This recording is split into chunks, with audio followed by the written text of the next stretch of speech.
تو میرے نبی نے فرمایا پہلی بار کسی کو دھوکہ نہ دینا۔ تجارت میں فراڈ ہی فراڈ اور دیانت ہی دیانت ہے، دونوں چیزیں ہیں۔ ذمہ داری میں فراڈ ہو ہی نہیں سکتا۔ تو آپ نے فرمایا حفظ امانت، کبھی کسی کو دھوکہ نہ دینا۔ کہ نماز چھوڑنے پر آپ نے کہا اس نے کفر کیا جس نے نماز چھوڑی، لیکن دھوکہ دینے پر آپ نے کہا جس نے دھوکہ دیا میری امت سے نکل گیا، اس کو امت سے نکال دو۔ من غش فلیس منا، جس نے دھوکہ دیا میری امت سے نکل گیا۔ تو میرے نبی نے فرمایا پہلی بار کسی کو دھوکہ نہ دینا۔ تجارت میں فراڈ ہی فراڈ اور دیانت ہی دیانت ہے، دونوں چیزیں ہیں۔ ذمہ داری میں فراڈ ہو ہی نہیں سکتا۔ تو آپ نے فرمایا حفظ امانت، کبھی کسی کو دھوکہ نہ دینا۔ کہ نماز چھوڑنے پر آپ نے کہا اس نے کفر کیا جس نے نماز چھوڑی، لیکن دھوکہ دینے پر آپ نے کہا جس نے دھوکہ دیا میری امت سے نکل گیا، اس کو امت سے نکال دو۔ من غش فلیس منا، جس نے دھوکہ دیا میری امت سے نکل گیا۔ تو آپ نے فرمایا میں بتاؤں سچی محبت کسے کہتے ہیں؟ میں بتاؤں وہ محبت جو اللہ اس کا رسول قبول بھی کرے، اور وہ محبت جو اللہ رسول کے ہاں پسندیدہ بھی پانی پیمن نال کم نہیں بڑھنا۔ اسے تین کام کرنے پڑیں گے۔ تو جی کیا کیا ہیں؟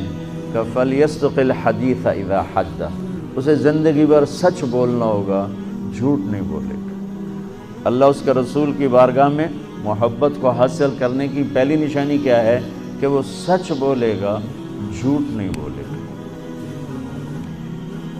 دوسری کیا ہے؟ فَلْيُؤَدِّ الْأَمَانَةَ إِذَا تُمِنَ، کبھی کسی کو دھوکہ نہیں دے گا۔ مَنِ ائْتَمَنَهُ وَمَنْ سَلِمَ الْمُسْلِمُونَ مِنْ لِسَانِهِ وَيَدِهِ، جو امانت میں خیانت نہ کرے، جو کسی کو دھوکہ نہ دے اور کسی کو تکلیف نہ پہنچائے، وہ سب سے اعلیٰ درجے کا انسان ہے۔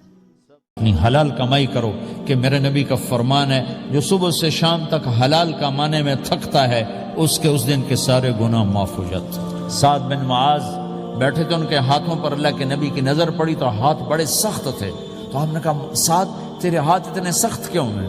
کہا جی میں اپنے باغ میں خود کام کرتا ہوں، سخت ہو گئے۔ تو آپ نے سعد کا ہاتھ پکڑا اور ایسے چوما اور کہا اپنے بچوں کو حلال کھلانے، جو ہاتھ ایسا ہو جائے گا اس پہ جہنم کی آگ حرام ہو جائے۔ اپنی حلال کمائی کرو، کہ میرے نبی کا فرمان ہے جو صبح سے شام تک حلال کمانے میں تھکتا ہے اس کے اس دن کے سارے گناہ معاف ہو جاتے ہیں۔ سعد بن معاذ بیٹھے تھے، ان کے ہاتھوں پر اللہ کے نبی کی نظر پڑی تو ہاتھ بڑے سخت تھے۔ تو ہم نے کہا سعد تیرے ہاتھ اتنے سخت کیوں ہیں؟ کہا جی میں اپنے باغ میں خود کام کرتا ہوں، سخت ہو گئے۔ تو آپ نے سعد کا ہاتھ پکڑا اور ایسے چوما اور کہا اپنے بچوں کو حلال کھلانے، جو ہاتھ ایسا ہو جائے گا اس پہ جہنم کی آگ حرام ہو جائے۔ کسی کو دھوکہ نہ دے، امانت داری سے زندگی گزارے، دیانت داری سے زندگی گزارے، کسی کو دھوکہ نہ دے۔ میرے نبی